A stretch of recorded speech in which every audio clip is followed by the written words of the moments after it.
Twitter spaces that was being held. And they were making suggestions which our people ignored. But maybe now this is the time to push it. We are talking about the man at the helm of the affairs. But everything they do has to come from even the people in the National Assembly, the ministers, and all that. By the time there's fire on all the ass of all these people, each senator is being fired, each minister is being fired. They have no hiding place. To the extent that no matter the number of security operatives that they have, if each of them feels that their life is in danger or their property is in danger, there's no amount of security police or that will be shared among all of them that there will still be enough to contain people that are going to be on the street when the next shege happens. So people should begin to think about it now that everybody should start calling your senator, calling the minister that is from your own state, and telling them that it is no longer about this issue of street thing. We are picking you guys one by one. Go back to that house, make people-oriented legislation. And if you don't do it, before we storm even that place, we would have made sure that we're picking all of you one by one. And people are advised going forward, if you have the address of their properties or their house address and all that, just get them out so that people can give them real fire. And with that, I believe that by the time they feel very, very uncomfortable, they will go back now and begin to discuss about the welfare of the people in that house. Amen. And they will now begin to think of how to match up with the presidency so that they will get away from being the rubber stamp of the presidency and do what will be to the benefit of the people. Otherwise, nothing will change. I'll let you take other course. Thank you so much, Anthony. Right? You have a good evening, Baba. Thanks a lot. And you too. Yes, sir. So that's Anthony, and I have another caller. Yeah. Hello. Oh, hello, Mr. Marigan. Good evening. Good evening, sir. Baba, how are you? Oh, I'm fine. I'm fine. And is that Old Up? Is that you? Yes, me. That's Old Up from Leeds. Baba, how are you this evening? I'm fine. In fact, the other day I didn't know that it was. I don't know what came up with me. I didn't know that it was like a video call. So not until it was already too late, you already picked it before I realized that. Oh my God! If I had known, I would have just, But it's fine. I was just. Yeah, I was just, going through the comments, and I saw that link. Then I just pressed it, but I thought it was something that wouldn't respond immediately, but it did. But it's fine. That's over here now. Yes. So the thing is that the concern. I mean, my own concern is about the state of the level of poverty in Nigeria. That's all. But some people might not see it as poverty, right? But me, I would say that it's poverty. But some people will just decide to say, "Oh no, it's not poverty. It's Nigerian culture." Yes, they rather like to respect their elders and suffer and accept what they say, and then no question will be asked, right? Even if they said, why is the state of hospital, primary healthcare, whatever it is in that state of disrepair, they will say, well, we are not, Africa is not a place where, you can really trust in such, medicines. You rather go for local, people to look after your health for you and so on. So there's always an alley, or where to hide when it comes to Nigeria. The generality of the moral, or maybe sometimes they will say it's their culture. It's just kind of. You mean people hiding their, what do you call it?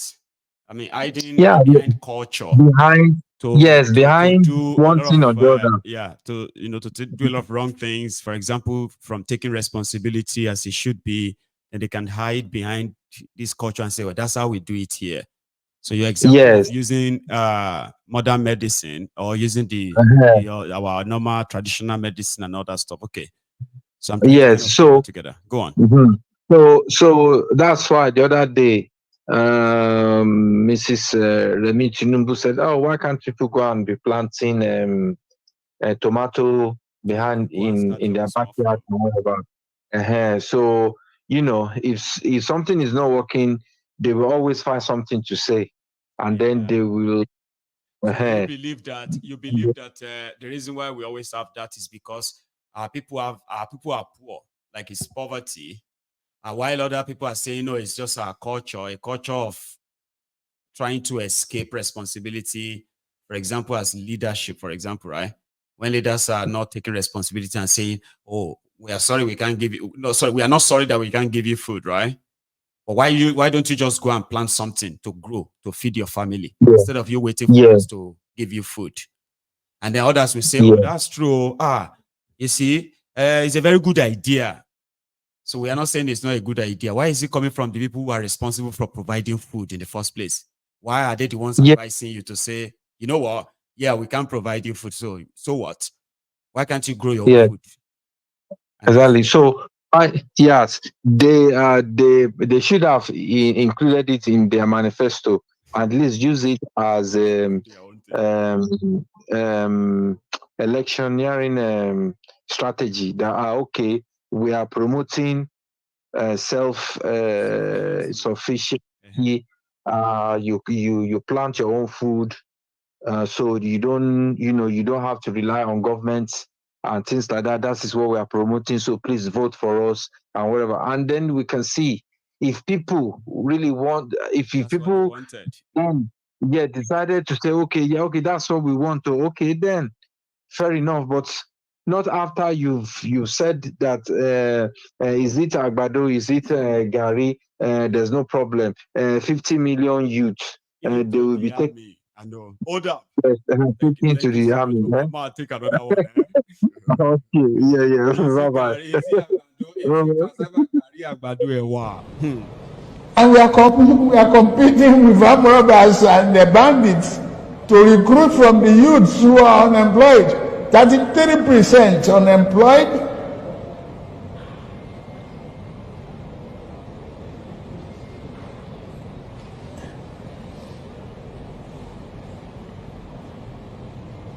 Recruit 50 million youths into the army and take away from their recruitment source. What they will eat? Cassava, agbado, corn, and the morning. And in the afternoon. Hello there.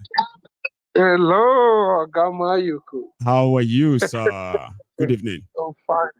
I'm fine. So my name is Ralph. Ross. I'm calling from Raphael as in Ralph. Oh, Ralph. I'm sorry. Yeah.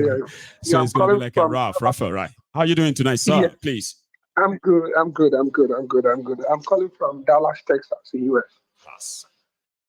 Yeah, I'm one of your ardent followers. In fact, you made me at times. I think, are you sure you're a Nigerian? Really? Because to get people like you that are so sincere, that are so straightforward, that they don't even care of attacking their own people, even when they know that their own people are doing wrong. It's difficult. So it's difficult, my brother. Thank you. God will bless you. God will bless you. Thanks a lot. I wish we can have at least 10 people like you that are online influencers that can be honest and say the truth like this. We'll go find this country. This is our country. But unfortunately, everybody's following money, following nonsense, following tribalism. Yeah, my point is this. So, the protest achieve a lot. I believe. Yes. Let us not think the protest did not achieve a lot. The protest achieved a lot, especially in the north. Because for the first time, I listened to one elite in the north. He's saying that he's a Muslim. He's now complaining that they're going to regulate marriages. That Islam, yes, say you can marry more than one, but he didn't say you should not take care of them. He says it's a wrong teaching they have been getting, that you can marry because governor marry 4. You a poor man go and marry 4. Governor born 30. You a poor man go born 35. That's one of their problems. Which you know that, imagine did somebody say this in the National Assembly, maybe somebody from the South. Don't you know they will stone the person? They will attack the person.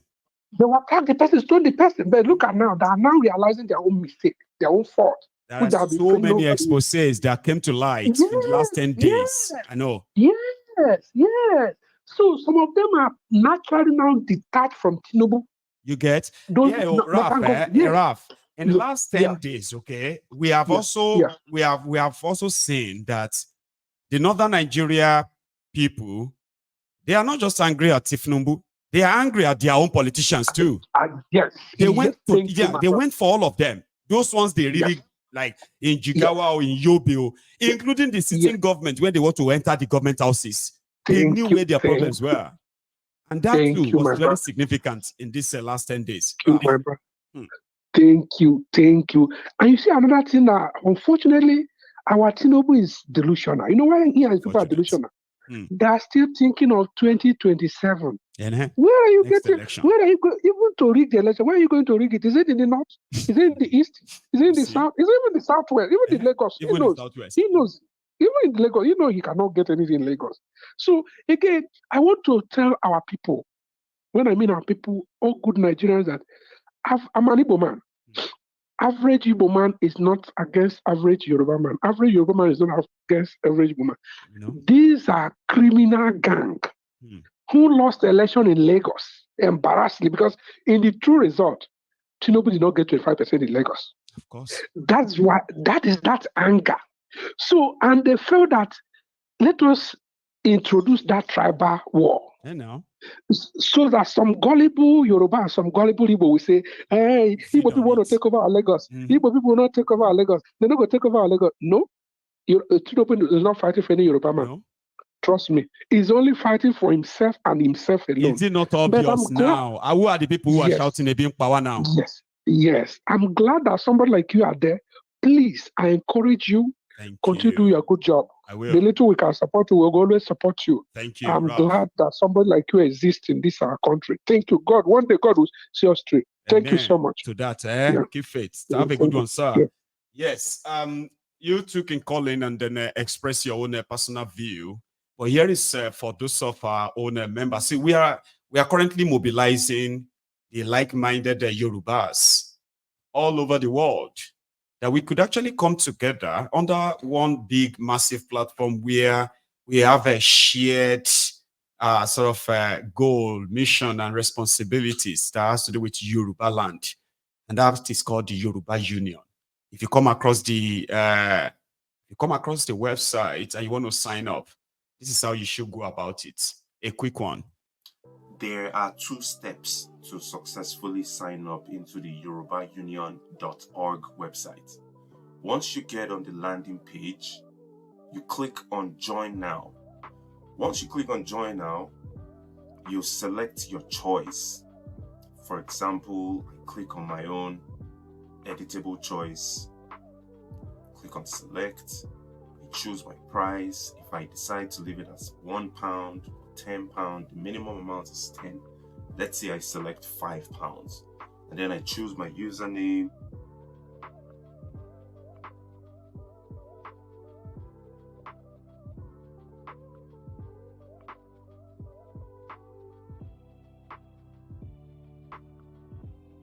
Once I click on Submit and check, I would receive 2 emails on my email. Now let's go to my email address. In my inbox, the first email you receive from Yoruba Union should look like this. It tells you, thank you for joining the Yoruba Union community. You will receive an email shortly. Please follow the steps.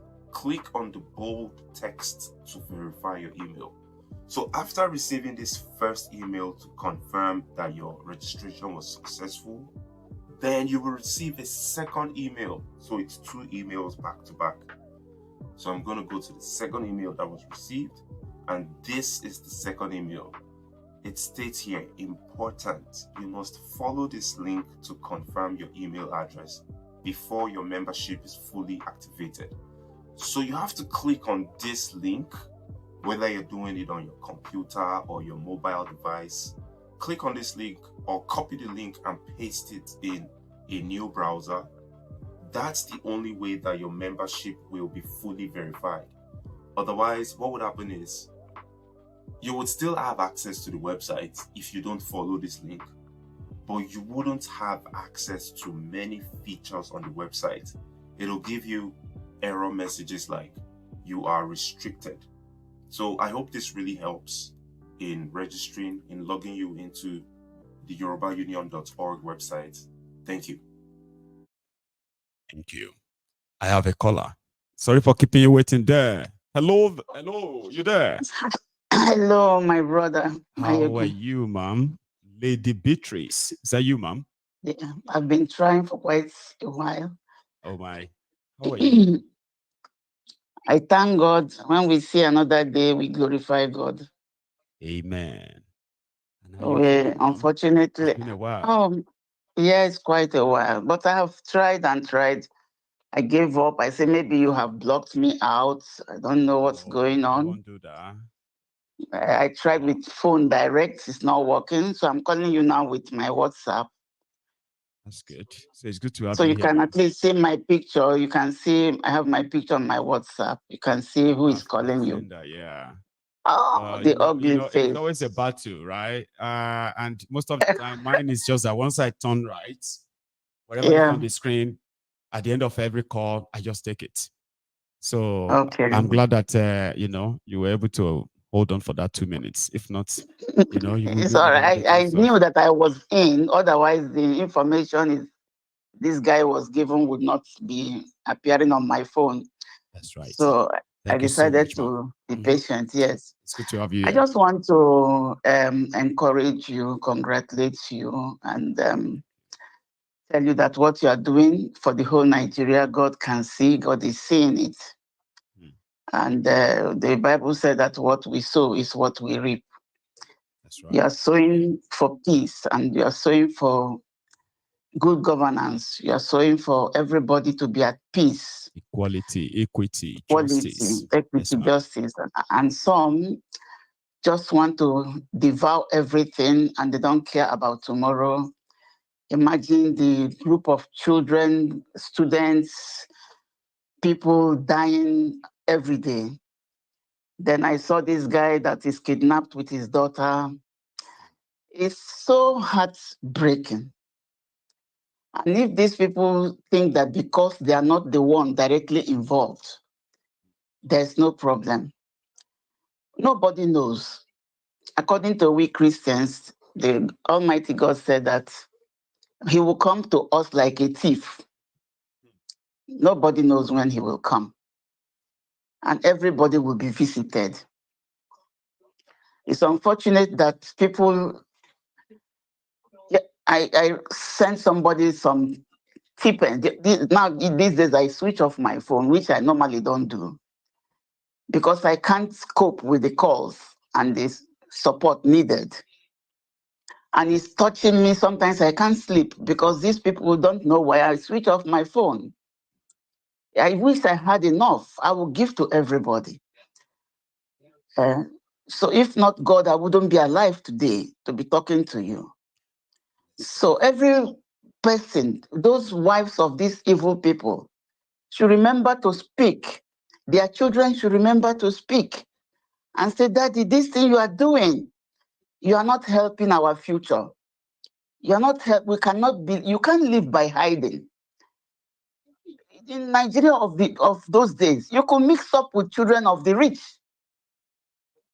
Are you getting me? You can mix up. I remember when I was still working with the television, my son had access to meet one of, I won't mention his name, but it's late now. My son went to Abuja and he was swimming with his children. So, and when he came back, I said, what happened? He told me how he nearly drowned. He was pretending that he could swim. I said, God helped you. Yeah. Why do you pretend that if you die, you die? But in those days, we could meet everybody, without anybody being afraid of anybody. But the people who are there today, they forgot that we are all from the same system, that we live in the same villages, They cannot live in vacuum. You know, don't probably see it there anymore. They don't care what is going on with Nigerian children. Imagine, I can imagine, I know the people I'm supporting. They can't even eat 3 times a day. Me that I'm supporting them, I'm managing these days 1 meal so that I'll be able to share the remaining. So if you are eating so much, your children are eating, you don't remember there are children in that country. Even those ones that are breastfeeding, their mother can no longer breastfeed them because she's not eating. A woman can only breastfeed when she's eating properly. That's right. It is very, very heartbreaking. I just want to encourage you. I've been trying because I did send something to your account before. I can't remember how I did it. So, and I've been trying to know how to do it again so that I can chip in something. Yeah. All right. I will leave what I'm going to do the way we did it the last time, okay, is that please, yes. I will leave the details on the screen.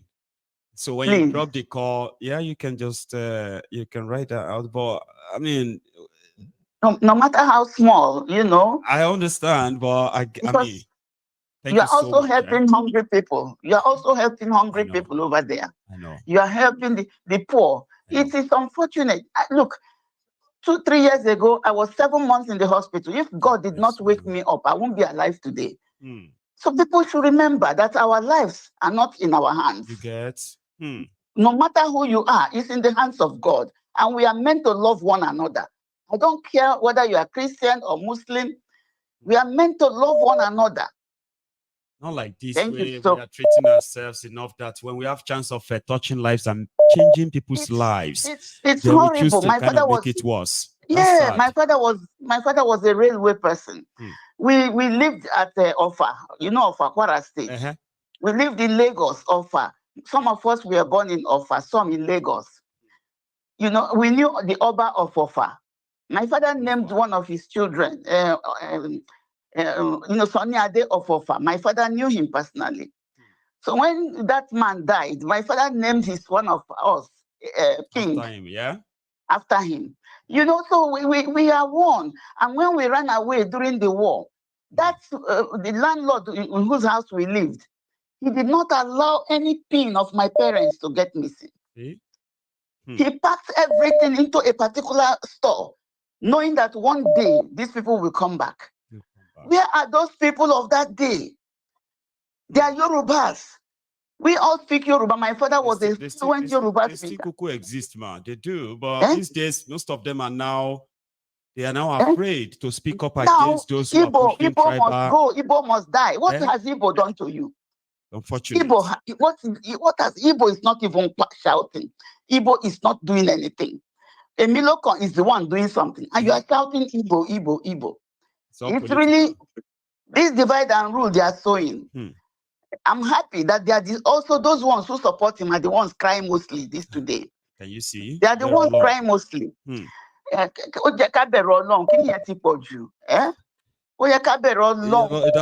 we say karma itself is always next. It's always at the door, So it's going to happen, and it seems to be happening already. It was not just 2 years ago, man. That everybody is, they are calling other fellow Yoruba Somali.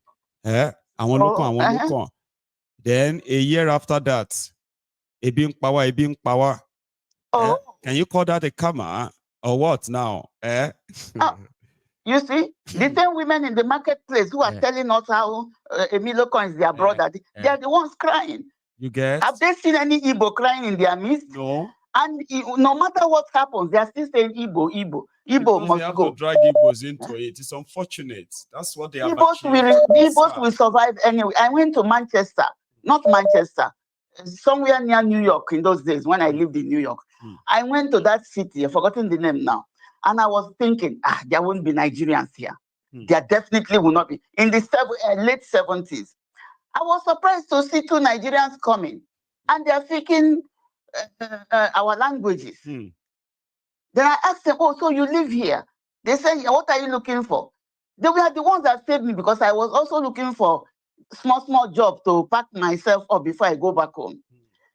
So, and where I went, I was pressing their bell, nobody answered me.